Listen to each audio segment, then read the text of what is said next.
네, 안녕하십니까. 네, 반갑습니다. 네, 도진이 100일 축하하고 은혜로운 소감 감사합니다. 저보다 더 안 떠시는 것 같아요. 목소리 들어보니까. 저희 아버지가 8년 전에 돌아가셨습니다. 진성적혈구 증다증이라는 혈액암을 앓다가 돌아가셨습니다. 이거는 뭐냐면 적혈구가 계속 늘어나서 죽지 않고 피를 흐리는 아주 희귀한 암이었는데요. 말년에 이제 뇌졸중으로 이제 쓰러져서 아산병원에 입원을 하신 적이 있습니다. 그래서 제가 이제 간호를 했죠.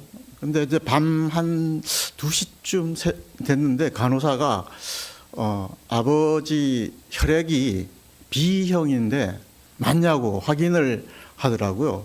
저는 O형으로 알고 있었거든요. 평생. 아버지도 O형이라 그랬고. 왜냐하면 저희 어머니가 B형이고 저희 여동생 둘이 있는데 걔들이 O형이거든요. 그러면 두 분 다 B형이잖아요. 그 자리에서. 그죠? 그럼 O형이 나올 수 없죠. 그럼 뭐죠? 불륜? 깜짝 놀라가지고 간호사한테 다시 가서 다시 확인해 달라고. 저희 아버지는 O형이라고, 여동생 2명도 O형이고 B형은 O형이 나올 수 없다고 막 이렇게 이제 얘기를 했는데 검사를 다시 했어요. 그러니까 또 B형이 나왔습니다. 그래서 이제 하여간 그날은 지나가고 아침에 이제 여동생들한테 문자를 보냈죠. 너네는 주워 왔다. 다리 밑에서 주워 온 게 분명하다. 왜냐하면 혈액형이 틀리니까. 그래서 이제 근데 이제 네이버에 알아봤어요. 근데 이제 이게 아버지가 잘못 알고 있었습니다. 이게 혈액형이 BB가 있고 BO가 있어요. 그래서 이제 생물 시간에 배웠죠. 그럼 저는 기억이 안 나더라고요. 그래서 B형끼리도 O형이 나올 수 있습니다. 그래서 해프닝으로 끝났는데요. 하여간 아버지가 잘못 알고 있어가지고 하마터면 굉장히 출생의 비밀 뭐 이런 거 밝힐 뻔했습니다. 혹시 이 자리에서 의심되는 분 계십니까? 네, 아버지가 그러면 혈액형 검사를 해보십시오. 혈액형 검사는 5,000원 들고요. DNA 검사는 100만 원 듭니다. 예, 오프닝 멘트로 얘기했는데요. 저희는 다 혈액형이 J형이죠. 예수님의 피가 흐르는 그런 형입니다. 오늘 말씀도 피와 좀 관계가 있는데요. 오늘 말씀은 예수님께서 십자가상에서 하신 7가지 기도, 이걸 내자로 뭐라 그러죠? 가상칠언이라고 하죠. 그 7구절을 가지고 같이 교제를 해보도록 하겠습니다. 그럼 첫 번째 기도하신 누가복음 23장 34절 말씀을 한 목소리로 읽어보겠습니다. 누가복음 23장 34절입니다. 138쪽에 나와 있습니다.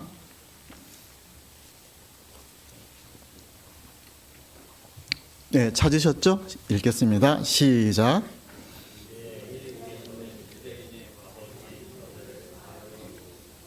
자기들이 하는 것을 알지 못함이니이다 하시더라. 그들이 그의 옷을 나눠 제비 뽑을세.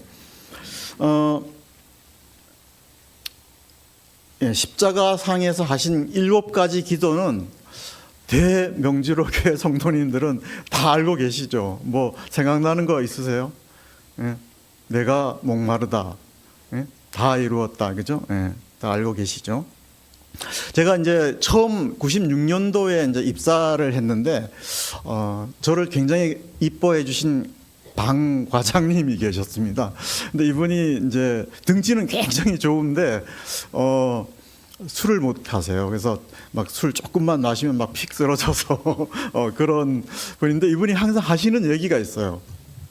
나는 교회를 꼭 가야 된다. 이 얘기를 꼭 하세요. 근데 실제는 교회 안 가시더라고. 왜냐하면 이분 아버님이 돌아가시면서 얘야 너는 교회를 꼭 가거라 이렇게 유언을 남기고 돌아가셨답니다.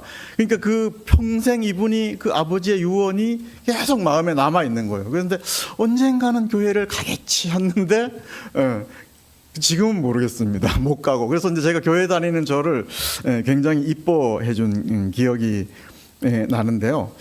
이 죽어가면서 하시는 말씀은 정말 중요하죠. 그래서 복음서에는 약 70%가 십자가 사건을 기록하고 있고 요한복음에는 50%가 십자가 사건을 기록을 하고 있습니다. 그 한 형제님이 성지순례를 다녀와서 이제 하신 간증이 있죠. 그래서 전영석 형제님인가요? 본인을 십자가에 못 박아놓고 왔다고 하셨든지 아니면 자신이 십자가에 걸려 있는 거를 봤다 이렇게 이제 간증을 하는 걸 기억이 나는데요.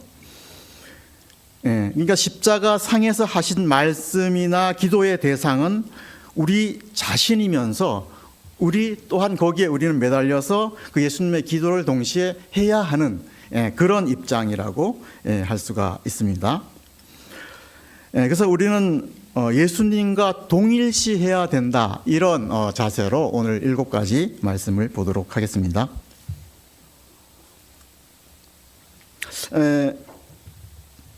첫 번째 이제 읽은 말씀은 예수님의 용서에 대한 기도입니다.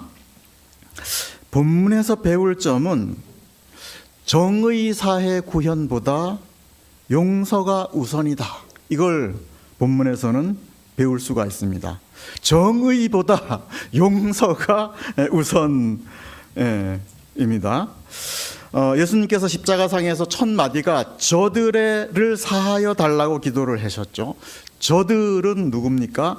대제사장 가야바, 빌라도 총독, 예수님을 배반한 가롯 유다, 그리고 수많은 군병들, 그리고 못 박으라고 소리친 군중들이 있었죠. 강도 바라바도 대상이 되고요. 그리고 본문에 로마의 병사들은 뭘 하고 있었죠? 누구는 죽어가고 있는데 피 묻은 그 예수님의 옷을 서로 나누려고 제비 뽑기를 하고 있습니다. 가위바위보를 했을까요? 주사위를 던졌을까요? 피 흘리면서 죽어가는 그 앞에서 그 옷이 그렇게 탐났을까요? 그 당시 관습이 그 병사들은 사형수의 소지품을 이제 공식적으로 가져갈 수 있게 됐고요. 또 죽은 사람의 옷을 가져가면 뭔가 복이 온다 그런 미신도 당시 있었다고 합니다. 그러니까 그런 미신에 의지해서 이제 예수님의 옷을 가져가려고 그렇게 했는데 이들이 예수님이 누구신지 알았더라면 정말 이런 제비뽑기는 하지 않았을 것입니다. 이런 수많은 원수들의 이름을 열거한 것은 바로 우리도 그 한 명 중에 포함됐고요. 여기에는 온 인류도 예수님의 이 기도에 포함이 된 거죠. 그 멜 깁슨이 감독한 영화가 있죠. 예수님의 십자가에 돌아가시는 장면, 패션 오브 크라이스트라는 영화 다 이제 보셨죠. 그래서 이 멜 깁슨은 감독이니까 자기가 그 영화에 참여는 못하는 거예요. 자기 얼굴이 나오지는 못하는데 그 꼭 참여하고 싶어 가지고 자기 손을 그 영화에 넣었답니다. 그 패션 오브 크라이스트에. 근데 어디에 넣냐면 로마 병정들 예수님을 때리는 그 손을 자기 손을 넣어가지고 이렇게 이제 영화를 찍었대요. 그거는 이제 내가 예수님을 죽인 장본인이다. 그런 거를 이제 영화에 담고 싶어서 그 책찍찍하는 그 자기 손을 그 영화에 넣어서 찍었다. 그런 일화도 있습니다.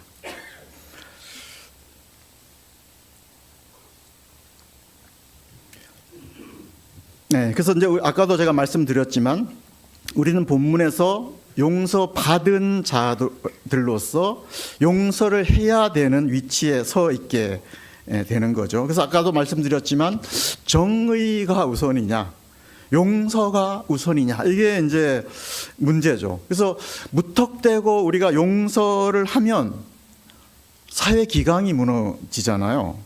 그러면 세상이 불법 천지가 되는 거죠. 얼마 전에 길 가던 여고생을 칼로 찔러서 죽인 그 24살 이런 천인공노할 사람들이 활개치는 세상이 될 거 아니에요. 무조건 용서하면. 이거 어떻게 할 겁니까? 유영철, 정남규, 이춘재 이런 살인범들이 활개치는 사회, 이거 참 보기 어렵잖아요. 그렇기 때문에 우리가 정의 실현이 먼저 우선되어야 하지 않나요? 근데 본문은 우리 성도만은 용서를 우선시해야 된다는 거죠. 정의 굉장히 중요합니다. 근데 그 정의는 1차적으로 경찰이나 판검사나 사회 시스템이나 정치 시스템에 맡기자는 거죠. 맡기고 우리는 정의보다는 용서를 우선하는 그리스도의 인격을 닮은 그런 자들이 되자는 겁니다. 왜냐하면 우리도 예수님처럼 십자가에 매달려서 용서를 기도해야 되는 자들이 되니까요. 그래서 이 예수님의 정의보다 용서가 앞선 것 때문에 성경에는 변화를 기록을 했습니다. 제일 먼저 변화된 사람이 백부장이 있어요. 백부장이 정말 예수님은 그 정의로운 그런 분이었다라고 고백을 하고 있고, 수많은 군중들도 이 예수님의 용서를 통해서 가슴을 치면서 돌아가는 그런 사건을 기록하고 있고, 그 생명이 살아난 역사가 지금까지 계속되고 있고, 나아군 형제님에게도 미친 거죠. 그래서 용서, 첫 번째 기도에서는 정의보다는 용서가 중요하다, 이렇게 배울 수가 있고요. 두 번째 기도 가보겠습니다. 누가복음 23장 43절입니다. 두 번째 기도는 이것도 한번 찾아서 읽어보겠습니다. 아래 있죠? 누가복음 23장 43절 말씀 다 같이 읽겠습니다. 네, 시작.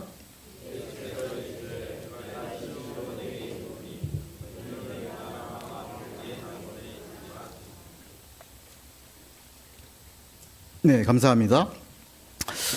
유명한 말씀이죠. 회개한 강도를 용서해 주시는 말씀이고, 인류 역사상 최초의 행운아를 우리는 보고 계십니다. 숨 넘어가기 일보 직전에 구원을 받습니다. 당시 십자가형을 언도받으려면 웬만한 죄로는 십자가형을 받을 수가 없습니다. 기본은 살인이 있어야 되고요.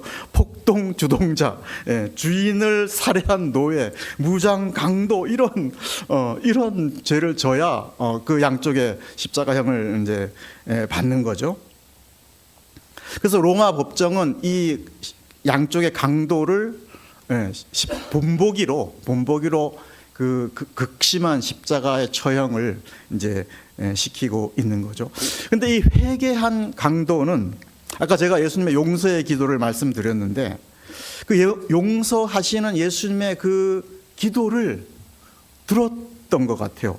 그러니까 그 예수님의 기도 소리가 얼마나 진정성이 있었고, 그 간절했으면 이 무정무자비한 강도에게 강도의 마음을 변화시켰던 거죠. 그래서 정말 이 강도는 6개월 동안 기초 복음반 공부 안 했습니다. 나아군 형제처럼 소감 발표 안 했습니다. 소감 발표할 시간도 없었죠. 이 말씀으로 구원받은 사람 한 사람을 소개해 드리려고 하는데요. 윌리엄 카우퍼라는 영국 시인이 있습니다. 우리 새 찬송가 258장에 보면 샘물과 같은 보혈은 찬송이 있죠.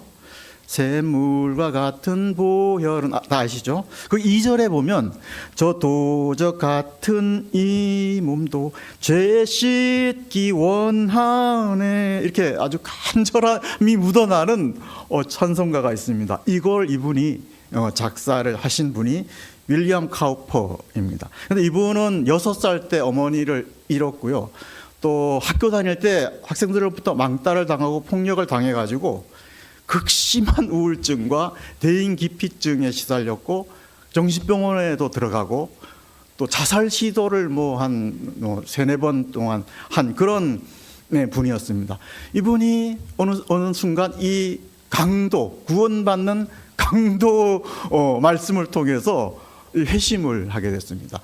그리고 나서 이 간절한 도적이 죄를 씻긴과 같이 자기도 씻겨달라는 이 간절한 찬송가를 만들게 됐습니다. 그래서 이 사람은 존 뉴턴 목사하고 아주 많은 아름다운 찬송가를 만드는 사람으로까지 변화된 그런 역사를 볼 수가 있습니다. 네, 회개한 강도가 십자가 처형을 면한 것은 아니죠. 자기 죄에 대한 대가로 이 사람은 죽었습니다. 그러니까 사회 정의는 실현이 된 거죠. 그래서 우리는 본문의 강도를 보면서 늦었다고 생각하면 안 될 것 같습니다. 1초면 구원받을 수 있고요.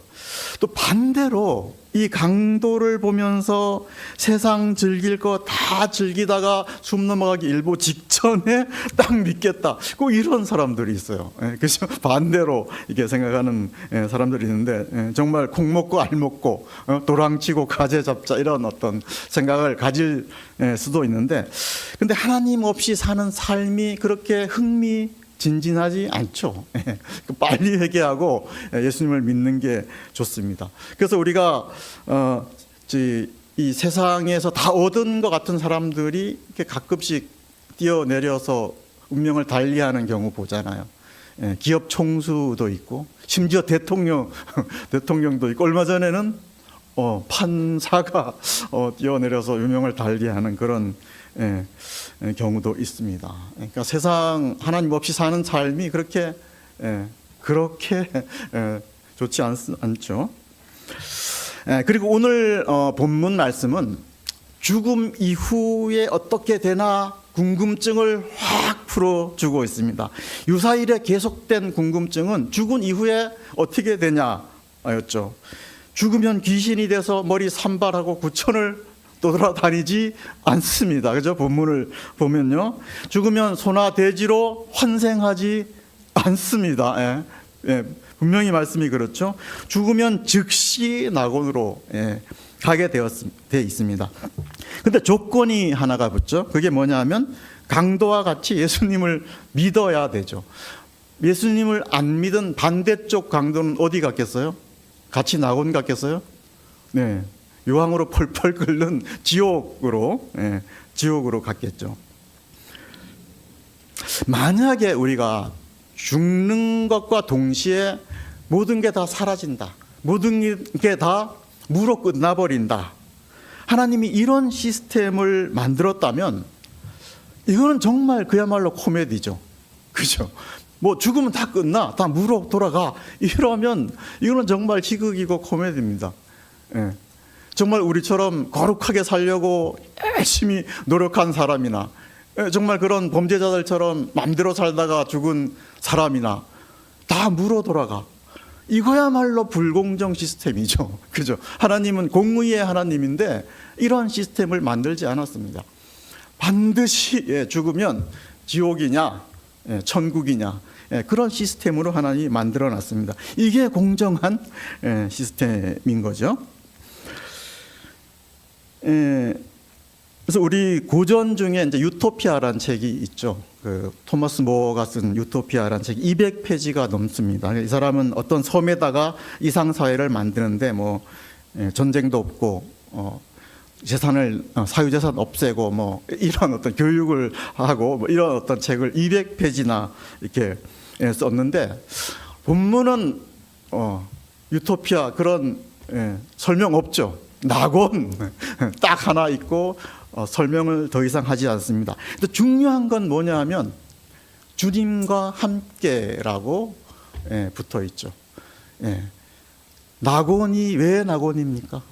주님과 함께, 주님과 함께 평생을 살고 있기 때문에 낙원인 거죠. 그 다음에 세 번째 말씀 가보겠습니다. 세 번째는 요한복음 19장 26, 27절입니다. 181쪽으로 넘어가겠습니다. 이것도 같이 한번 읽겠습니다. 요한복음 19장 26, 27절 말씀입니다. 찾으셨죠? 읽겠습니다. 시작.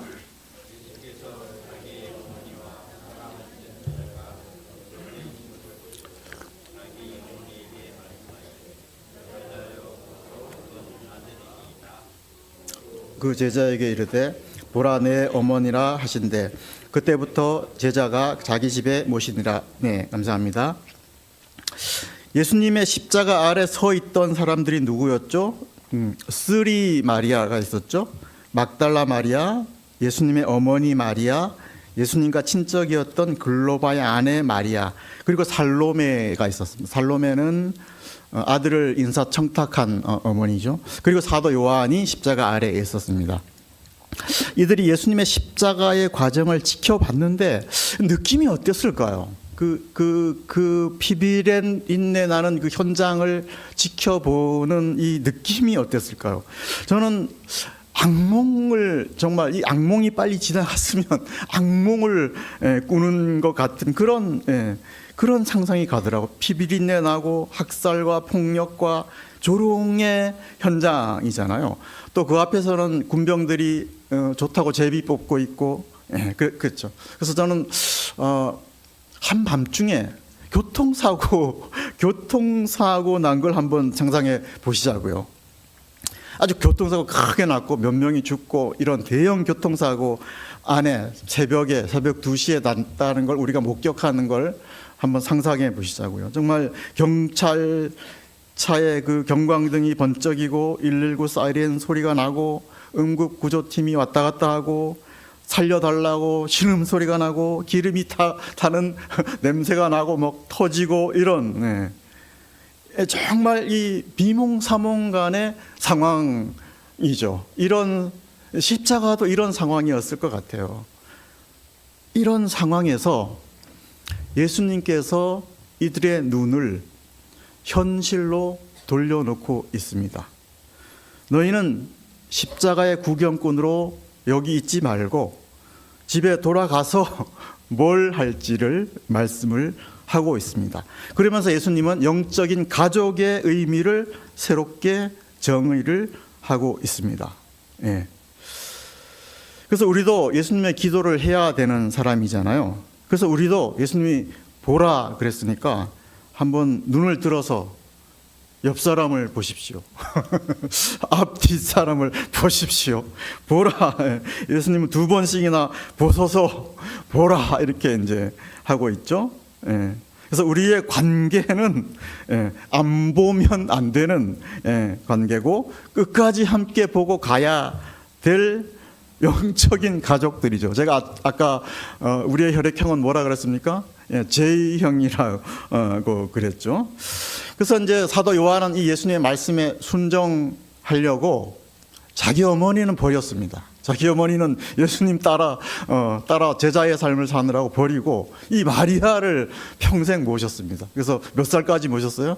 93살까지 이 마리아는 이제 평생 모시는 그런 삶을 살다 이제 갔는데요. 이 세상살이가 그렇게 녹록치 않잖아요. 그래서 교회가 서로 가족과 같이 버팀목이 되라는 예수님의 말씀이 아닌가 그렇게 생각이 듭니다. 그리고 네 번째 말씀 보겠습니다. 이번에는 마태복음 27장 46절로 가겠습니다. 이것도 같이 한번 읽어보겠습니다. 마태복음 27장 46절 51쪽에 있습니다. 찾으셨으면 읽겠습니다. 시작.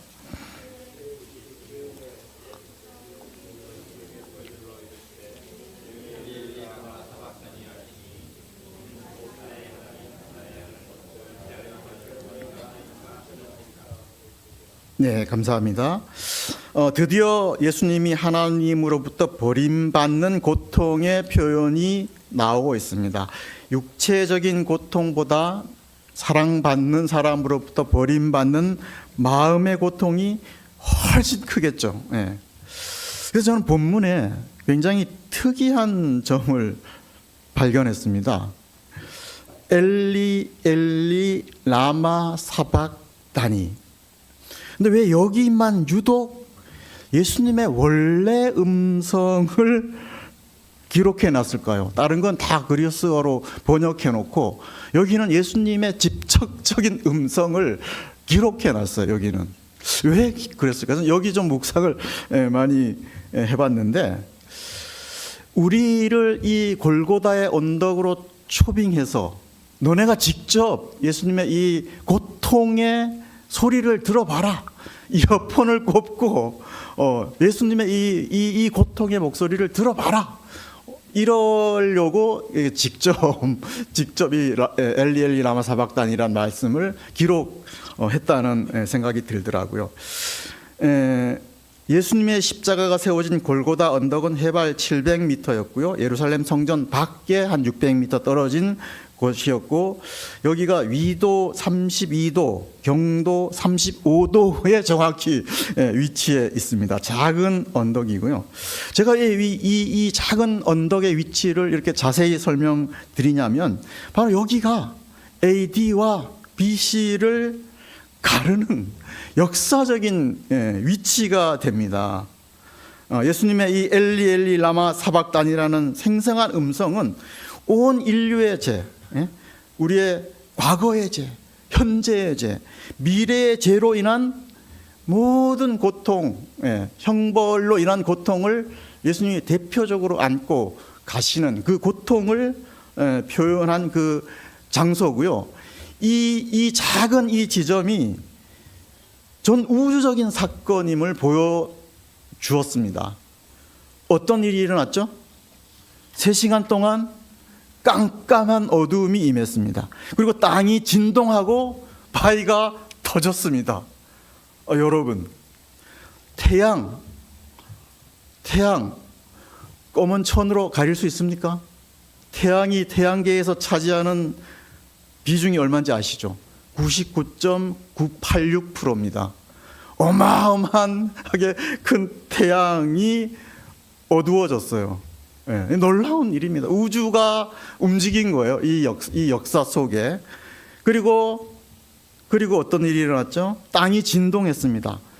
지진, 이거 그냥 뭐 발 몇 번 굴르고 일어나는 일 아니죠. 지하 5,000m의 그 마그마라는 불덩이가 진동해야, 엄청난 에너지를 써야 지진이 일어나는 거죠. 그러니까 전능하신 하나님께서 이렇게 이제 해 주신 거죠. 이것이 전 우주적인 사건이었다라는 것을 보여주는 그런 자연 현상임을 우리가 알 수가 있습니다. 그러니까 예수님은 인류의 모든 대표로서 이 깜깜한 지옥의 형벌까지도 맛보셨다는 거죠. 그러니까 우리는 이 예수님을 통해서 이미 지옥의 형벌을 다 받은 그런 아주 은혜로운 위치에 서게 되는 것입니다. 이미 지옥의 형벌을 경험한 그런 자가 되는 것이 되겠죠. 그리고 이제 본문에서 우리가 예수님이 이제 어찌하여 나를 버리셨나이까 하나님께 이제 기도를 하잖아요. 우리는 이 예수님을 통해서 한 가지 배울 점이 있습니다. 하나님께 솔직하게 자기의 심정을 털어놓는 마음 자세가 있습니다. 제가 아까 세상살이가 녹록지 않다고 말씀드렸고, 우리는 언젠가는 죽음의 과정을 거쳐야 하고 또 죽음의 증상에 시시때때로 시달릴 수밖에 없는 몸을 가지고 있습니다. 하나님마저도 우리의 기도에 침묵할 그런 순간이 있습니다. 이럴 때 왜, 어찌하여, 대답 없는 질문이지만 하나님께 그런 마음을 털어놓을 수 있는 사람이 되어야 한다는 거죠. 이런 기도가 과연 도움이 될 수 있을까요? 네, 도움이 될 수 있습니다. 그래서 이 기도는 다윗이 시편 22편에서 인용한 기도입니다. 다윗이 이 기도를 드렸을 때 결론이 어떻게 나오고 있죠? 그는 곤고한 자의 곤고를 멸시하거나 싫어하지 아니하시며 그의 얼굴을 그에게서 숨기지 아니하시고 그가 울부짖을 때 들으셨다, 이렇게 기도의 결론이 나고 있습니다. 하나님의 위로를 얻고 찬송하는 자리까지 나오게 됩니다. 그래서 우리가 이렇게 하나님께 가져가서 하나님과 씨름하지 않으면 그게 폭발해서 사람하고 씨름하게 됩니다. 그래서 야곱이 에서하고 안 싸우고 누구하고 싸웠습니까?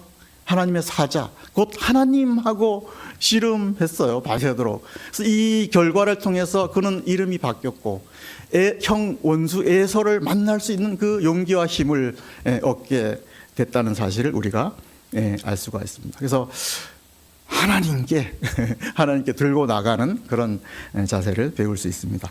그 다음에 다섯 번째 말씀 보겠습니다. 요한복음 19장 28절입니다. 요한복음 19장 28절 같이 읽겠습니다. 네, 시작. 못 찾으셨나요? 181쪽에 있습니다. 신약 181쪽 19장 28절. 네, 다 찾으셨죠? 네, 시작.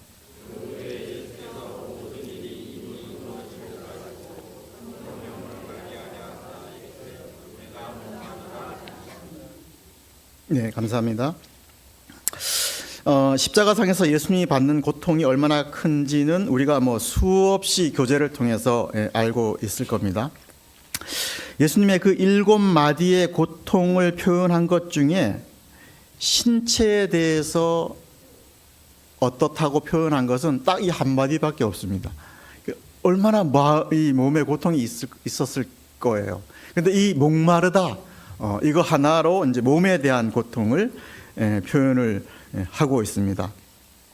우리 자기를 무시하는 사람한테 뭐라고 그럽니까? 나를 물러보지 마, 이렇게 이제 하죠. 무시하는 사람한테 물러보지 마 그러는데 물러봐야 됩니다. 왜냐하면 우리 몸이 60%가 물로 되어 있습니다. 물입니다. 도진이는 75%가 물로 구성이 되어 있대요. 예. 그래서 이제 우리가 혈액 속의 어떤 수분의 농도의 양을 가지고 뇌가 반응하는 현상이 이제 갈증 현상이라고 하고 있습니다. 그래서 예수님이 목마르다고 하신 것은 예수님의 몸이 슈퍼맨 몸이 아니고 우리가 똑같은 몸을 가졌다는 것을 배울 수 있고, 또 하나는 몸을 위해 기도하셨습니다. 예. 그래서 성도들의 몸에 대한 극단적인 두 부류가 있죠. 첫째는 금욕주의이고 고난주의입니다. 고난을 굉장히 강조하죠.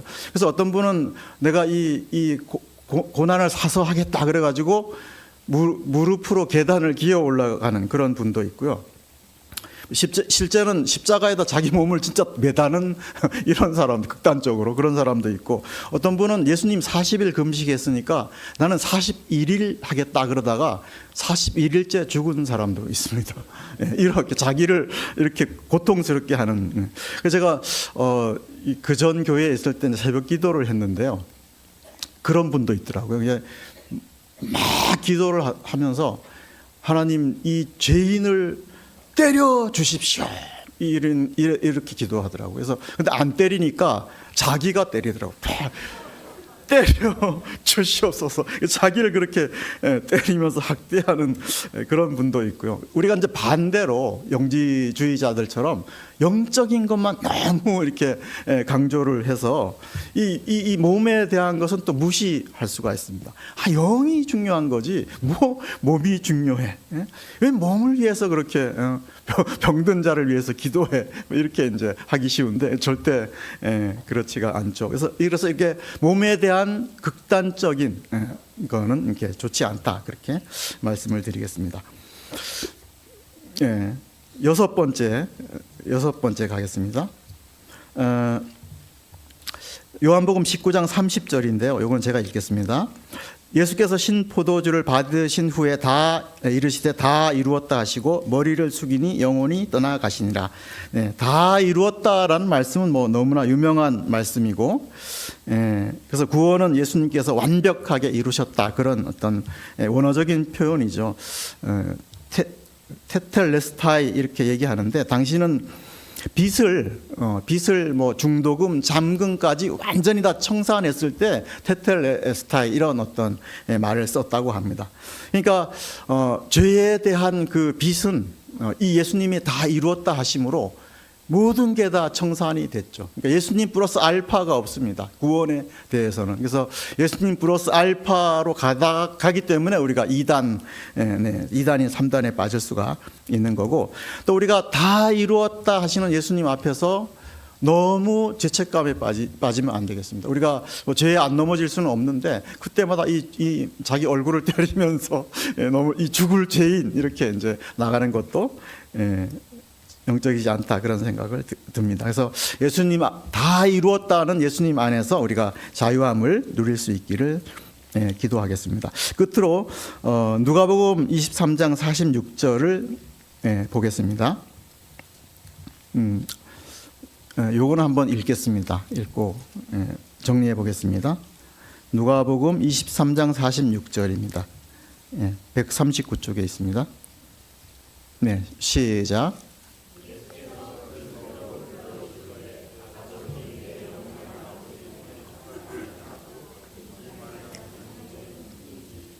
네, 영혼을 아버지 손에 부탁하나이다, 이렇게 기도를 하고 계시죠. 이 기도는 정말 분위기가 완전히 달라집니다. 굉장히 평온하고 안정적인 기도입니다. 마치 태풍 속에 태풍의 눈과 같은 느낌을 주는 기도입니다. 그래서 이 기도를 언제 드리냐면 도진이 같은 애들 잠재울 때 이 기도를 드립니다. 등을 두드리면서 정말 고요하고 안정적인 상황에서 주로 우리 역대 이런 기도, 예수님의 이 기도를 드렸는데요. 정작 예수님은 십자가상에서 그 반대 분위기에서 이런 기도를 드렸습니다. 고통과 피해 현장에서 영혼을 부탁하는 기도를 드렸습니다. 하나님을 100% 신뢰하는 기도고 하나님께 모든 것을 맡기는 기도였습니다. 이런 기도가 안 나오는 상황에서 예수님은 이런 하나님께 맡기는 기도를 드렸는데 우리는 그와 같지 않은 상황에서 왜 못 드리냐 하는 게 본문의 질문입니다. 결론이고 그렇습니다. 우리의 영혼을 우지할 수 있는 분은 하나님 한 분밖에 없죠. 그래서 우리 모두 일상 속에서 이런 기도를 드릴 수 있는 성도들이 될 수 있기를 기도합니다. 출근하면서, 직장에서, 고객을 응대하면서, 심지어 병상에서도 이렇게 하나님께 모든 것을 맡기는 기도를 할 수 있는 성도들이 다 될 수 있기를 기도하면서 제 메시지는 마치도록 하겠습니다. 기도하고 마치겠습니다. 아버지 하나님, 십자가상에서 드린 주님의 기도를 공부하게 하셔서 감사드립니다. 십자가상에서 우리의 과거의 죄, 현재의 죄, 미래의 죄까지도 다 짊어지시고 구원을 완성하신 주님의 은혜를 다시 한번 감사를 드립니다. 아버지 하나님, 우리의 모든 삶을 전능하신 하나님 아버지의 손에 참 의탁 드리는 삶을 살게 도와주시고 또 그런 기도에 응답하셔서 저희를 가장 선한 길로 인도하여 주시옵기를 간구드리올 때 모든 말씀 예수 그리스도의 이름으로 기도하였습니다. 아멘. 네, 감사합니다.